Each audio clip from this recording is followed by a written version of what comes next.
Welcome to Prose and Cons, a podcast by writers for writers, brought to you by Precipice Fiction. Precipice Fiction would like to acknowledge the people of the Eora and Durag nations as the original custodians and storytellers of the land this podcast was created on.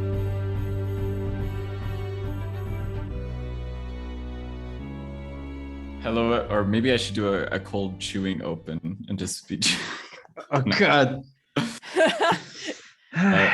I don't mind. All right. Okay. ASMR, right? Just. All right, folks at home. I don't know if you can hear that sound, but I'm chewing. Welcome to Pros and Cons, where we'll be talking about food in literature. And I'm here with Matan. Hey, good morning. Ellie. Hello and good afternoon. And I am Phoenix, and I'm still chewing right now. So just some ground rules of this episode. I have asked everyone to bring a snack with them. So bear with us because this episode might have some chewing sounds, not overwhelmingly. They're small snacks, they're reasonable, but they'll be happening.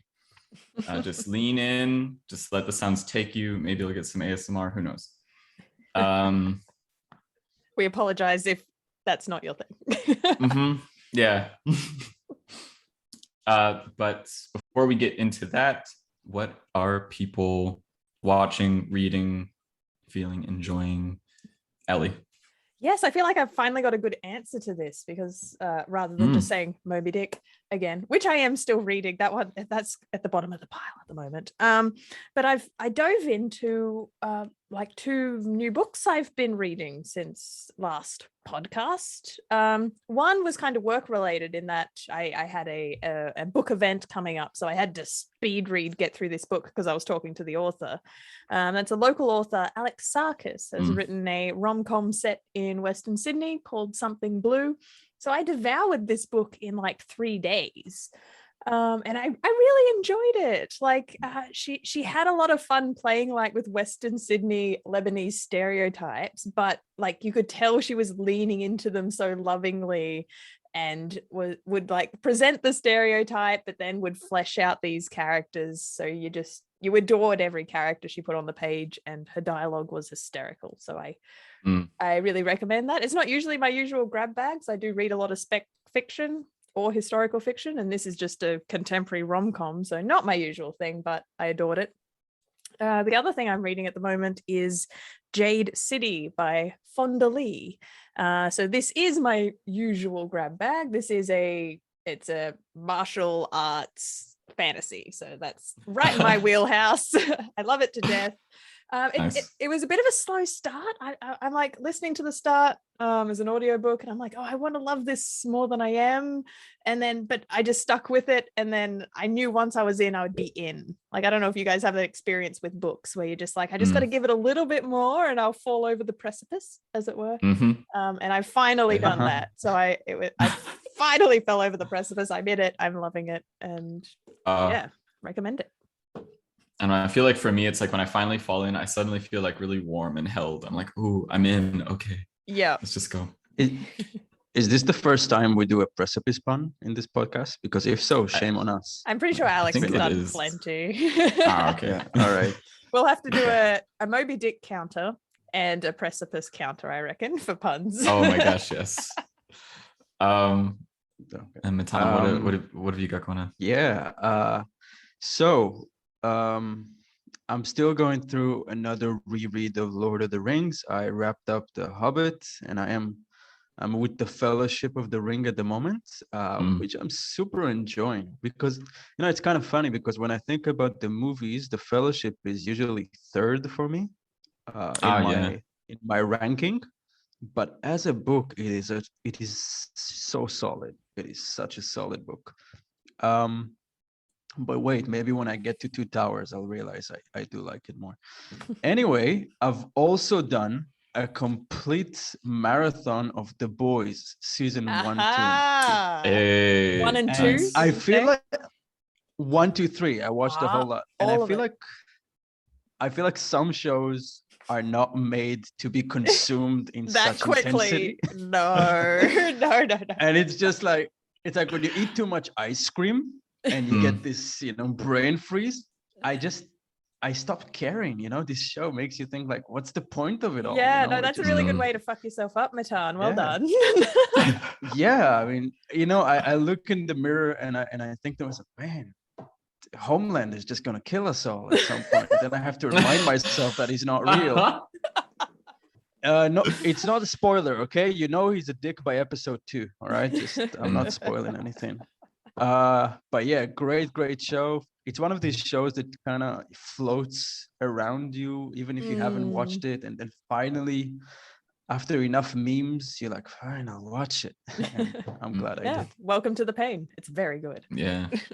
I've only seen season 1, but it was one of those shows where I was like walking past my housemate watching it and I just got sucked in. Like I was walking and I just like sat down.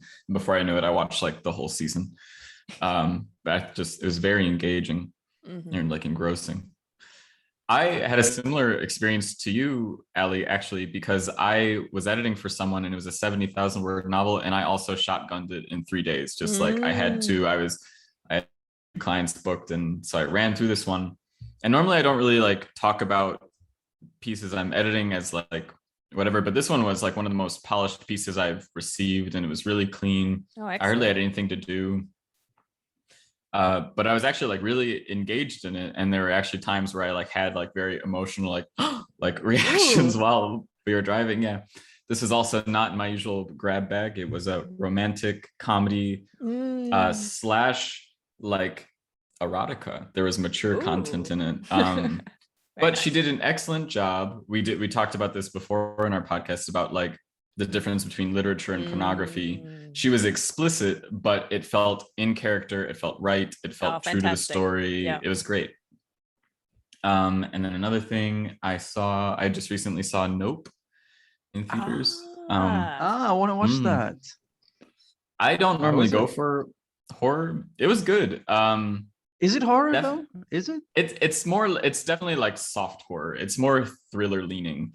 And then there are some like thriller leaning, but definitely has like, you could tell in the sound editing and the way that like certain moments go quiet and like the way they kind of manipulate the sound as well as set up certain shots. It's horror. Like it has that element to it. And yeah, it's mostly thriller, but it got me. It was good. It was engaging. I definitely liked the first half more than the second half. But there was straight up one scene in there where I was just like, I almost kind of want to leave the theater a little bit. But don't take that. Okay. If you're a horror watcher, don't take that as a reason to like, my constitution for horror movies is so low. So don't take that. I just love watching horror I love watching horror in the cinema. It's such a different experience. And this is the first time I've done it actually. In a full cinema, hopefully with a bunch of scared teenagers, it is just like you bask in the screams and the curses of, oh fuck, don't go there. I think I saw one of the early Paranormal Activities. Like, remember when there was like a lot of hype around those early ones? I think I went and saw one of those in the cinema. So you just, where you're just watching the found footage for like an hour before you get the one jump scare.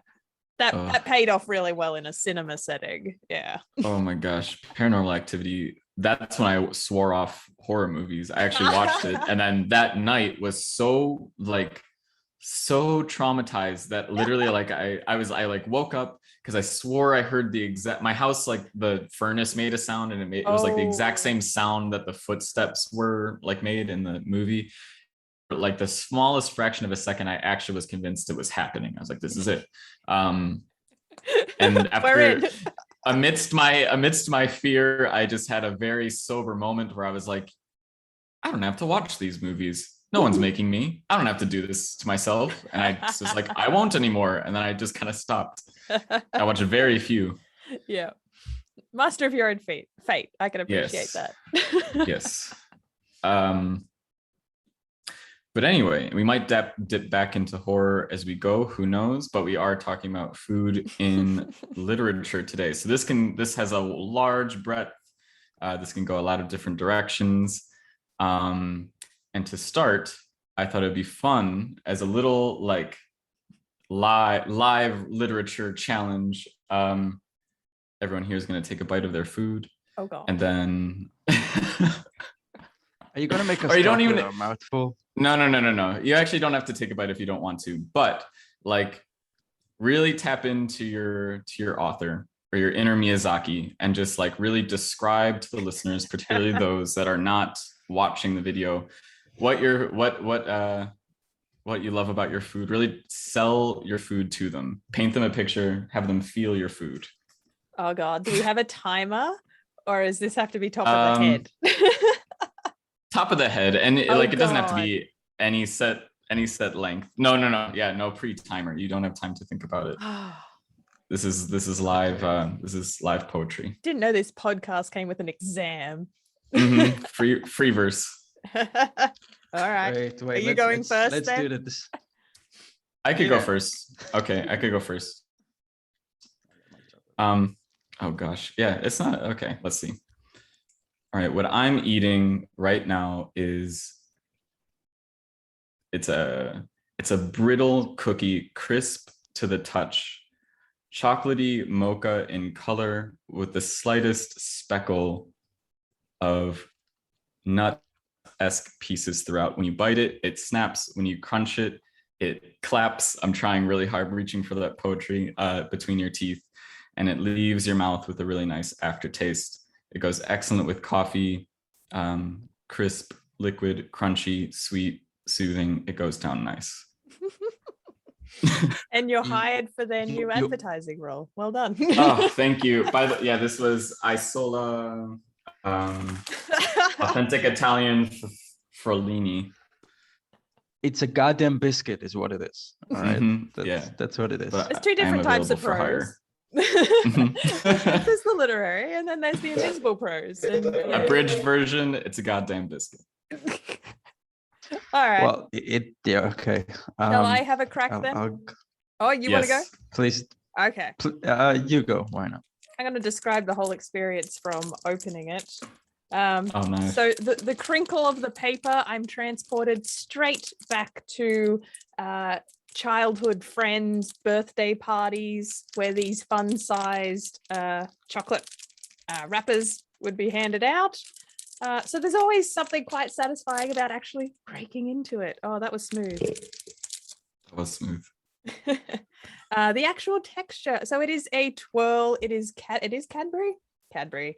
So classic Cadbury chocolate. I can already smell it just holding it. It is that very kind of light, airy milk dairy chocolate. It's not a heavy chocolate, and in fact the twirls are designed that they almost have air pockets all the way through, so it's not too heavy at all. I don't like breaking twirls because it's gonna crumble everywhere because it is such a soft chocolate. I don't even need to bite it to really describe what it's going to taste like because I smashed a couple of these before. But they are the very light. Yeah, no, the dairy milk chocolate, and the other immediate sensation I associate with it is if I do eat too many of these, I do feel sick. So even though they taste light on the tongue, they sit heavy in the stomach and will probably trigger a migraine for me later. But they taste good enough to do that to myself anyway, and that's my endorsement. All right, that was impressive. Okay, was so great. let me introduce my old friend Bounty. Now, I'll be honest with you. There's a reason this is the last guy remaining in the fridge, all right? And it's not because I love him. There have been much better snacks with this guy, and they were all finished promptly. And now we're left with you, this chocolatey, chubby piece of disappointment, really. Because you look at this and you think to yourself, oh, I'm going to enjoy a nice bite of chocolate. But then you open it and you realize this is as much coconut as can be humanely shoved down a throat without choking you. Now, am I going to take a bite? Yes, because that's what we're here for. Am I going to enjoy it? All right, see. Now, I'm going to be chewing this for an hour because humans are not meant to chew so much coconut. I hope you're happy, Phoenix. Oh, I'm very happy. Oh my god. Well done with that. Oh, that's a short story right there. Like, you built a character. Oh my gosh, that was You great. asked for a snack on a short notice. That's what I have. Yeah. You opened the fridge door and you sighed. Chocolate chubby was my favorite. That was great. He's This been there chocolate for chubby weeks. snack. Okay. Oh, the unloved bounty. So yes, food can play quite a range of roles in literature, and that was kind of just demonstrated there. From grotesque or almost like well, I didn't describe it grotesquely, but disdain, dislike, or something.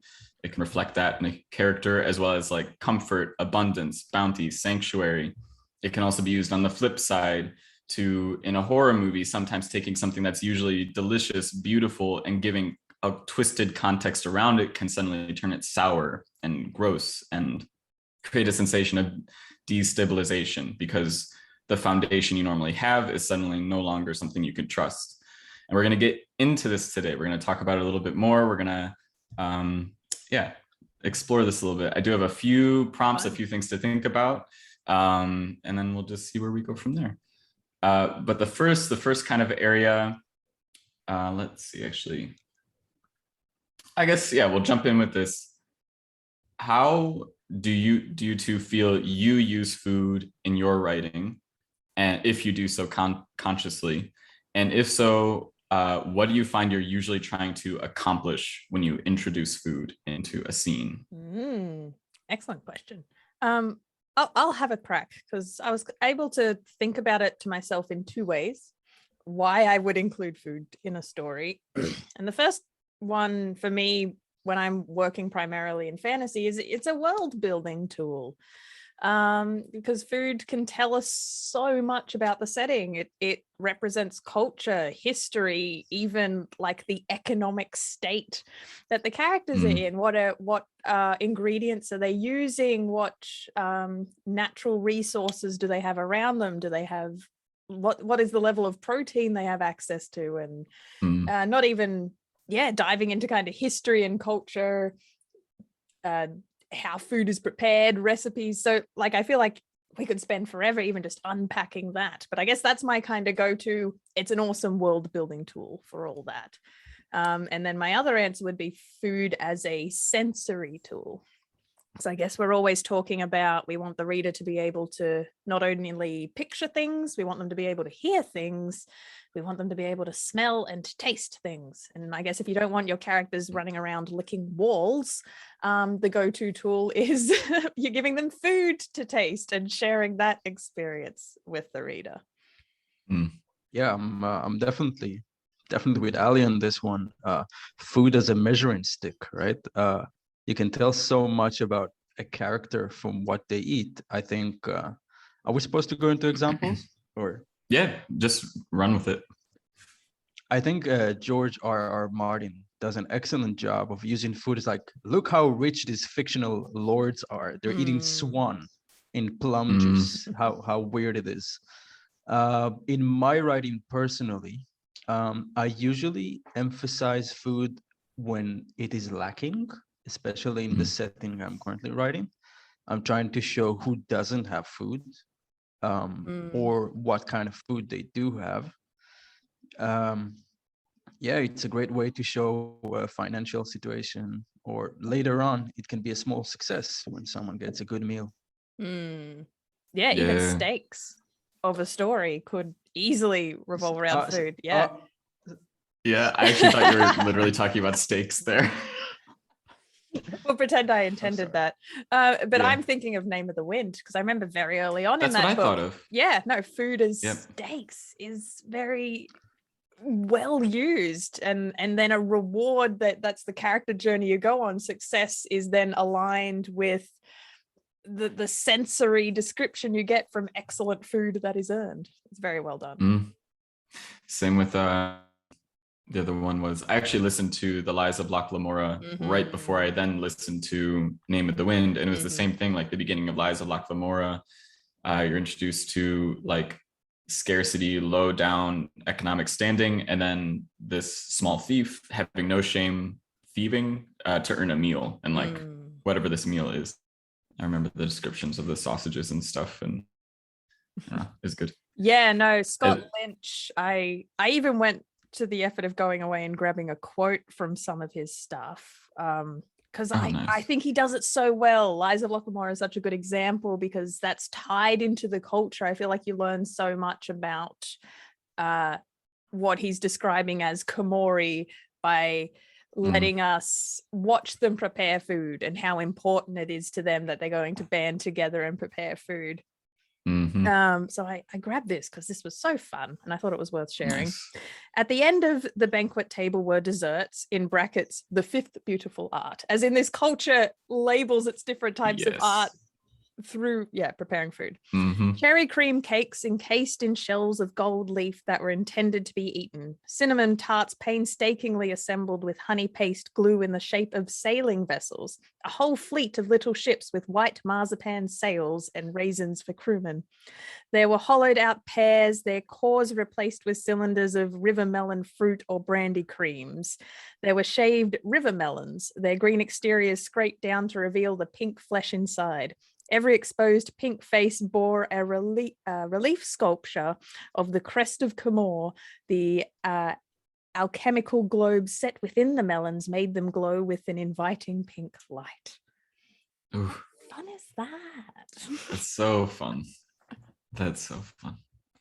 I love it as the fifth art. It creates creates so much for me in that world.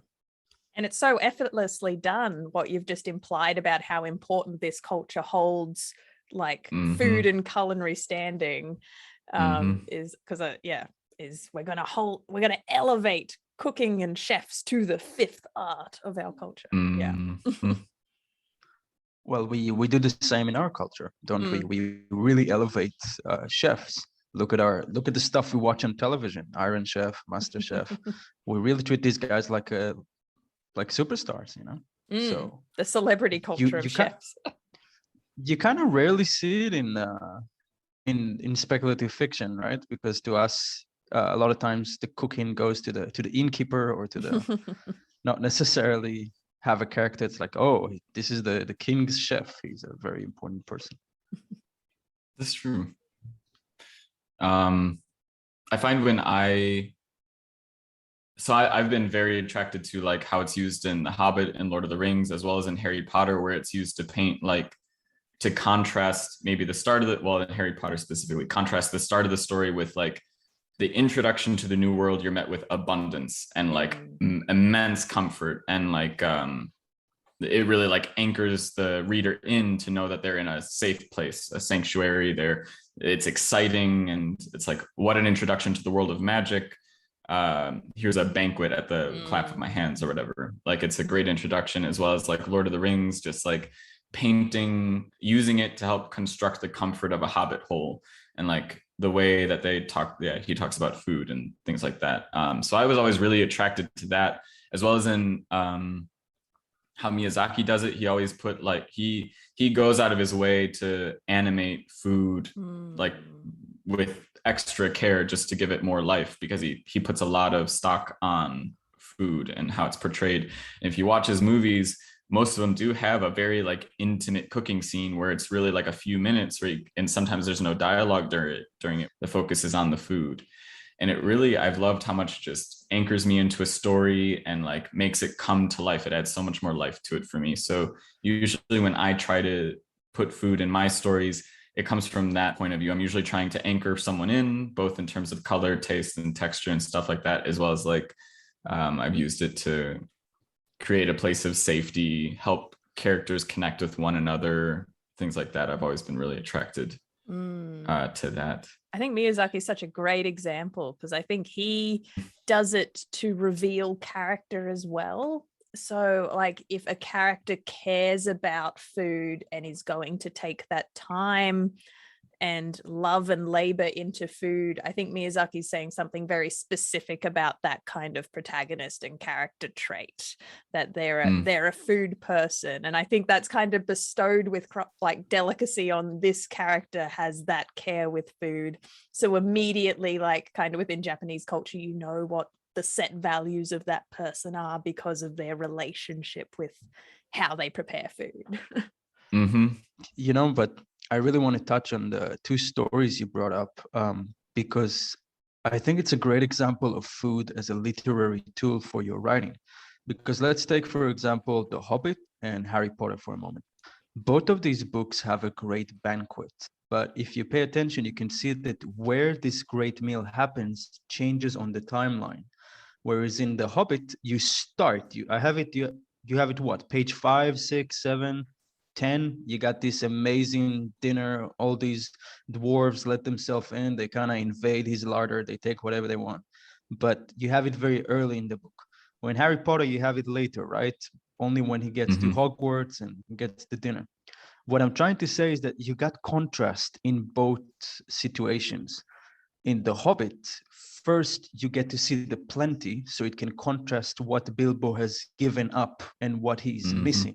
The fact that he's out of his comfort, he's out of his element. He had everything he could have wanted, and now he's stuck in Mirkwood, hunted by spiders eating mushrooms off the ground. To show you his difficulty with Harry, they're trying to use food as a literary tool to show you the opposite, right? He was in Mirkwood Forest eating mushrooms in his in his room under the stairs, figuratively, and then he rose up, and you kind of see the change of fortune for both characters. And I think that's where food can really be effective as a storytelling element. Yeah. We're all lovingly musing on that. Yes, chewing on that for a moment. While thinking about the topic of food, I was like thinking of the different things that could be used to accomplish, and I've already given a bunch of them. You could create scarcity with it, you could create abundance with it, blah. One thing that I was trying to think about, and I was wanting to see if either of you could think of an example of this, is where food could be used to create a sense of implicit like distrust, because where it's not explicitly told to the reader. Like I feel like there are scenes like in Pan's Labyrinth where it's like, don't eat anything, and then like, all right, it's an amazing feast, but like, yeah, don't eat anything. Or like in the Adventure Time, there's literally like they kind of do a satire of that scene where there's a banquet table and there's literally like these weird, eerie, angelic people flying around, and they're literally just saying, partake of the fruit, and they're just like ignoring them and just walking through. They know it's a trap. But I was trying to think of a scenario where it's like something about the food is not, it creates an air of mistrust. Something's off, but where it's not. Yeah, and I was going to say that almost feels rooted in like biblical history a little bit, isn't it? It's I feel like we're very ingrained from the start that there is the forbidden fruit. We've been told not to eat this thing and bad things will happen, and then eating it anyway and bad things happen. So like that's like the world's oldest trope, whatever, anyway. But very early on we have this trope ingrained into us, and then being able to play with that in our fiction, it's low-hanging fruit, I guess. Like the audience is going to understand that very early on, that you've been offered something, but there's rules around it. What's going to be the consequences of breaking the rules, like that? You've got great story structure just embedded in your audience, ready to go. Yeah, it's very it's the guy drinking from the chocolate fountain. Willy Wonka and the Chocolate Factory is this story. Like it is like this again and again and again. It's 5 forbidden apples. That is such an improvement. A scene that jumps into my mind, I haven't thought about this scene at all. When I thought about this podcast, this is just jumping into my head, is Curse of the Black Pearl, Pirates of the Caribbean. Yes.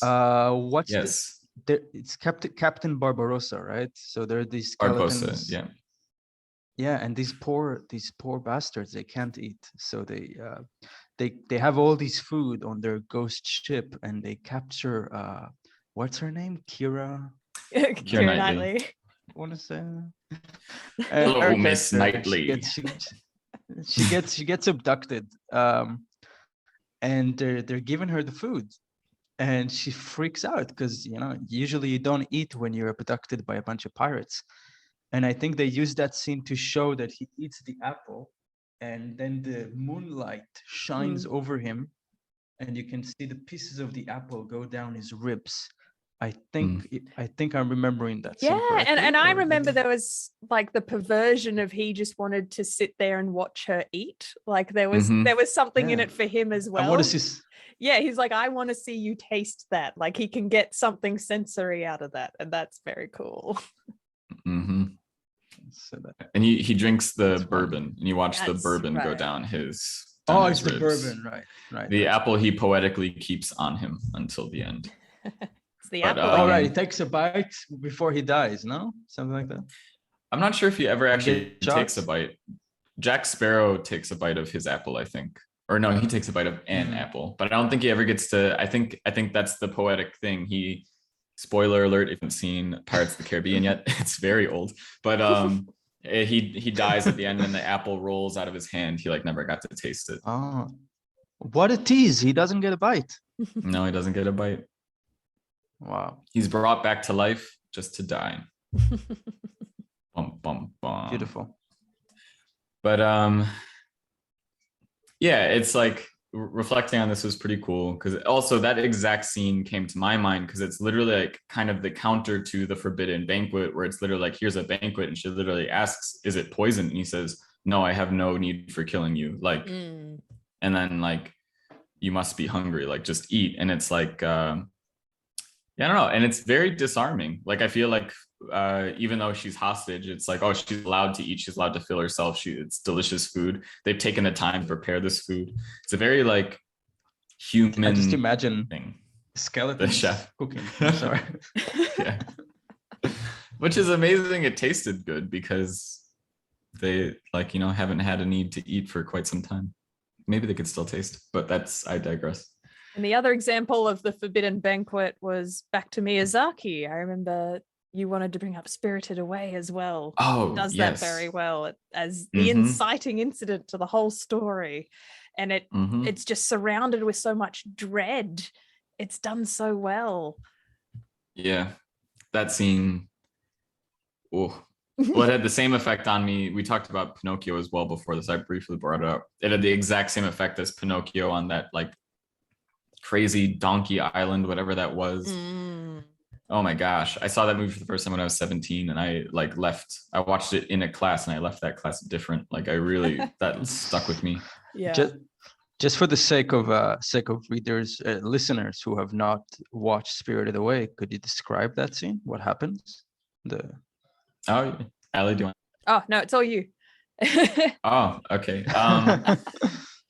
So it's she crosses the river into this mystical abandoned amusement park. Then her and her family's following a scent of some delicious food. And also, I think it's cool that they use scent because it's a very animal instinctual sense. So it like triggers a weird sort of sense. They're detecting the food by smell. It's kind of weird. So they find the stall, and it's laden with all these heavy plates of all this really delicious, tantalizing food. There's nobody manning the stable or the tent, but they feel comfortable enough to start eating without explicit permission.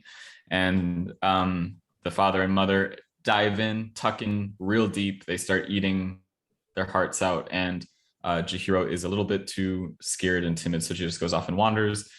Various events unfold. She ends up going back to the tent later, and sitting where her parents were sitting are these vaguely anthropomorphic pig people, which the viewer can intuit are, in fact, the parents turned into pigs for eating the food of the spirits. And then she proceeds to continue to be spirited away. Do they remain pigs? Oh, well, so it's quite a spoiler, but that's the plot. I mean, we went pretty deep, haven't we? Okay. Yeah. So classic. So this plot point set up at the beginning of the story. They're turned into pigs, and that's resolved at the very end. She needs to stand her ground and pass a test where she can identify her parents amongst many other pigs, and if she can pick them out of the crowd, they'll be transformed back into humans and they can go home safe and sound. And if not, then she must remain in the spirit world forever, doing all sorts of hard manual labor for Yubaba, the head of the spirit spa. This has been Spirit Cast, our very specific Spirited Away podcast within a podcast. Thank you for listening. I could I'll have, because I didn't mention it before, I could talk a little bit about how I've gone about putting food into my fantasy story and how, like, my relationship with it.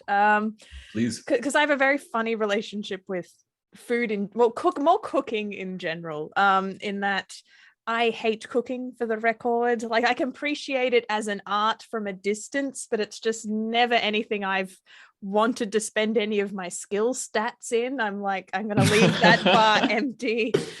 You put them in combat. Yeah, no, I've put them elsewhere. I got a pretty good speech stat. Can't cook. Don't have an interest in cooking. It is the dump stat. And yeah, no, my relationship with it is, you know, trying to eat a meal 3 times a day is just wasting my time. I wouldn't have a relationship with food if I didn't need it to function. And I am a big fan of, like, the all protein slurry that surely we're heading towards as a species. Can't wait until we get there. Soylent Green. Yeah, so that's kind of my controversial take on my relationship more with cooking. Like, I like eating a good meal and I like the social elements of sitting around eating a good meal, but like, that can be a once a week thing. Doing it multiple times a day is just not worth the investment. Anyway, so with that as a context to where I'm going with this, I'm sitting down to write a fantasy manuscript, and it is a very heavy fantasy trope that, like, big old food scenes get a lot of attention. Like, I read out we've talked about Hobbit, Harry Potter, Scott Lynch with Liza Lockamora, and good old George R. R. Martin is known for this. Like, I was Googling before we did this, and I found an article that was literally called 10 times George R. R. Martin described food more erotically than sex.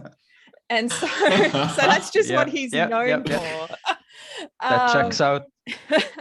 So I'm kind of like, well, if I'm going to include food as a world building tool that I want to, I'm genuinely going to have to, like, spend a paragraph on food descriptions. That's just expected of the genre. That's something I'm going to have to engage with. How am I even going to intellectually do this when my relationship with food and cooking is just like, what a waste of time. So my solution to this was very, like, I think it's very funny and academic. That's why I'm introducing this as an anecdote. So kind of the setting of my fantasy story is Australiana, in that a lot of the flora and fauna are Australia. So I'm like, cool, I can kind of think about that. The food would be like, the proteins are Australian animals, and kind of the fruits and things would be almost, you know, quotation marks, like the bush tucker. Like, that's the style of food I have access to if that's my flora and fauna in my world building. So what I did is I went away and created a list of all of Australia's kind of natural resources, natural proteins and natural occurring fruits. And then I found an online like random word generator. And so I shoved this list into the random generator. Did you put koala on that list? I did draw the line at koala, but for example, I do have kangaroo, quoll, barramundi, like things that sound somewhat edible. I've put on the protein list. I did draw the line at koala. And so every time I got to a scene, every time I got to a scene where the characters needed to sit down and eat something, I would get the random generator to tell me what they were eating, like, because I could give less of a shit. And then so I'd let it spit back 3 words at me, and I'm like, great, that's their meal. So for laughs, I just wanted to read you some keywords and then how I would go away and turn those keywords into a paragraph. So I mentioned kind of kangaroo, quoll, barramundi. Say then I threw in black apples, oranges, cherries are in the list, and then things like native thyme, nuts, and just generic. So basically a character in your story will say, hey, how's that kangaroo taco going for you? Yeah, basically. Yeah. So so those are my keywords, and then I ask it to spit it back at me randomly, and then I get the words back, and then I turn it into a paragraph that could read something like, tables around the perimeter of the hall were stacked with bay cherries, desert figs, and black apples. Meats had been finely sliced, ranging from lean kangaroo and lemon aspen barramundi, all served on beds of ginger spiced rice. Portions of quoll were topped with nuts, oranges, and finger limes. The centerpiece, a bonfire roasted whale shark the size of the man who'd wrangled it, was stuffed with lady apples, peppers, and dusted with wattle and native thyme. What? So just imagine that paragraph I with would- like, it's a choose your own adventure, just random generated inserted.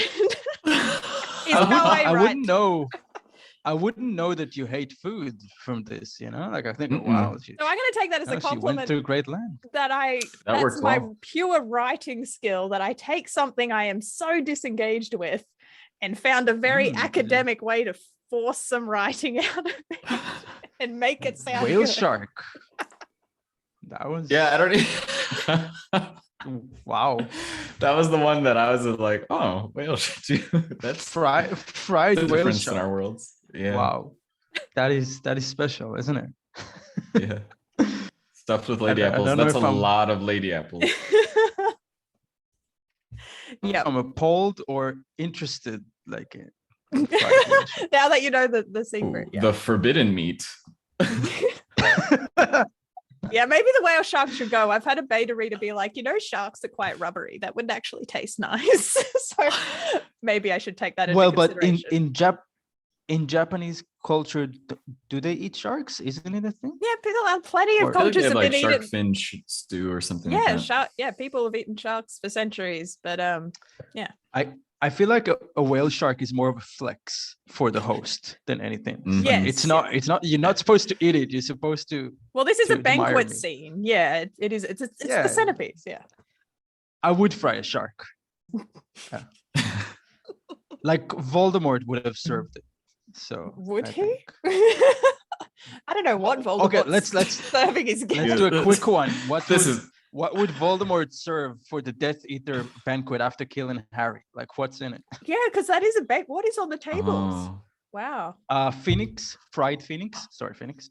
Honeyed apples. We have stuffed carrots and all sorts of delicious syrupy goods.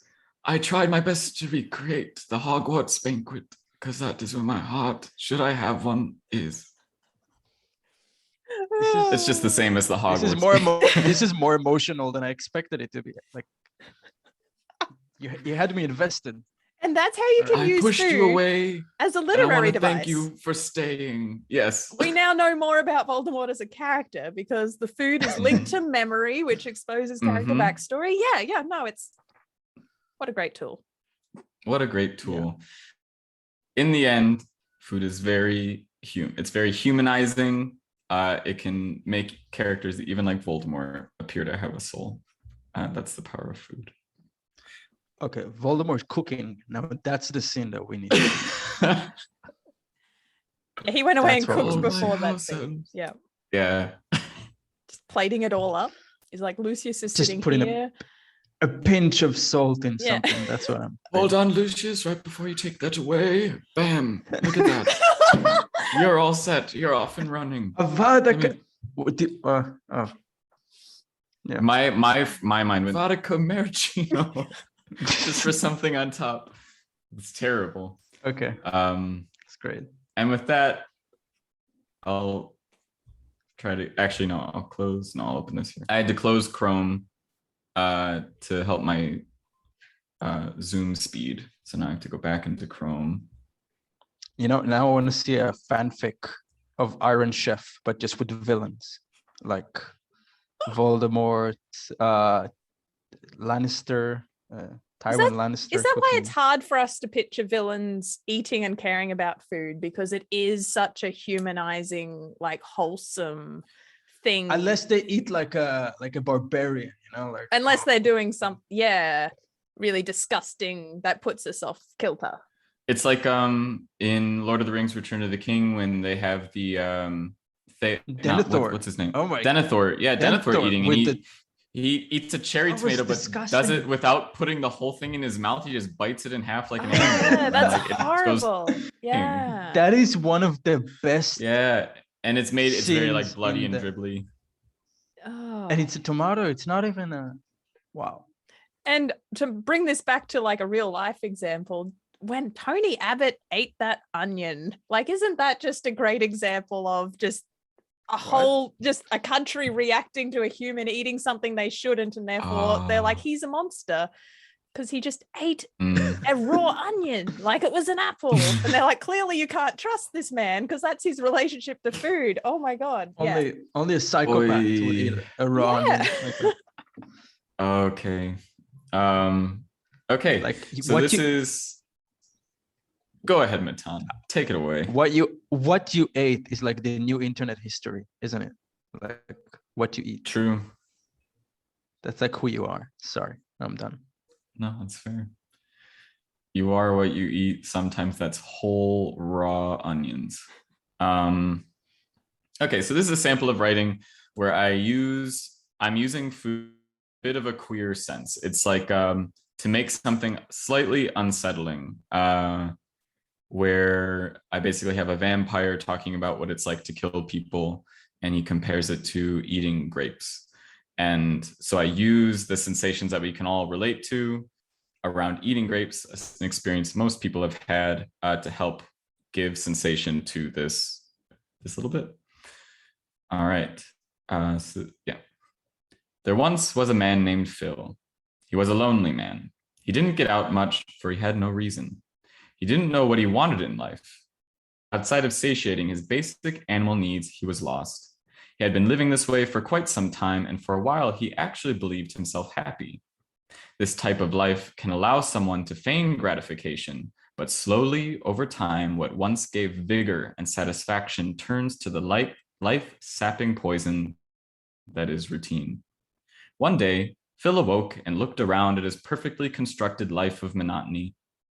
He had no desire to interact with this life, but was panic-stricken at the thought of deviation. He drifted through the day, abiding by the usual carefully measured prescription of stimulation, and found himself at the supermarket. He was in the produce section collecting the standard apples and bananas when suddenly he found himself staring at the grapes, the usual lifeless stare of contemplation that he gave to all things as he debated bringing change into his life. He had never had a grape, and today, being particularly mundane, he craved flavor. He reached out, plucked a single red grape from the vine, and popped it into his mouth. His eyes widened, his mouth filled with a pleasant mixture of sugars and spit. His whole body tingled with life. He had found his calling. Few can say that their calling is so simple, but Phil knew that he had stumbled upon something significant. Grapes became a part of Phil's everyday, and without diminishing return, the grapes brought him happiness. He had energy in the mornings, and he was excited to experience the day. This day would have grapes in it, so this day would be a good day. After a few weeks of daily grape consumption, the same level of bliss was still present. This is his calling, after all. But something began to concern poor Phil. Every time Phil popped one of those plump little blimps of satisfaction into his mouth, he could swear that he heard a small, ever so faint, yet ever so present scream. And I'll end there. That was beautiful. Glimpse of satisfaction. I want that on a t-shirt. I liked that one a lot when I thought of it too. And was it sugars and sweetness? Or you had a line like that worked really well. Yeah, filled with a pleasant mixture of sugars and spit. Sugars and spit, even better. Yeah, no, that was really good. Yeah. No, but I loved your layers of metaphor there. That was, so you're using tool, like the food as a tool and a sensory thing, but then you've also got the context of what the story's about and what it's actually telling us. And that's working really well. Yeah, thank you. I like it. So in context of the story, the whole thing is a letter. And this is a moment where the person writing the letter, in order to explain his motives more clearly, is giving a parable so that a lowly human could even understand where he's coming from. Yeah. And that's the whole, what's going on there. Beautiful.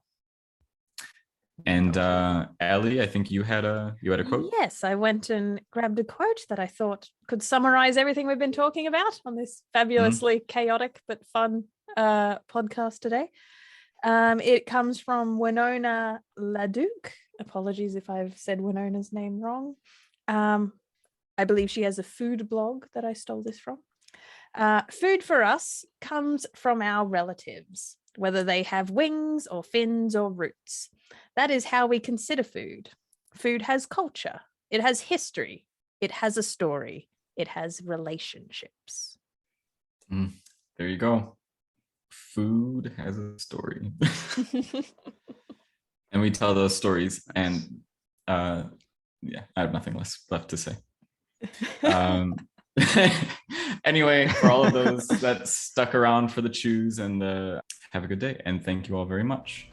See you later. See you next time. Take care. Bye-bye.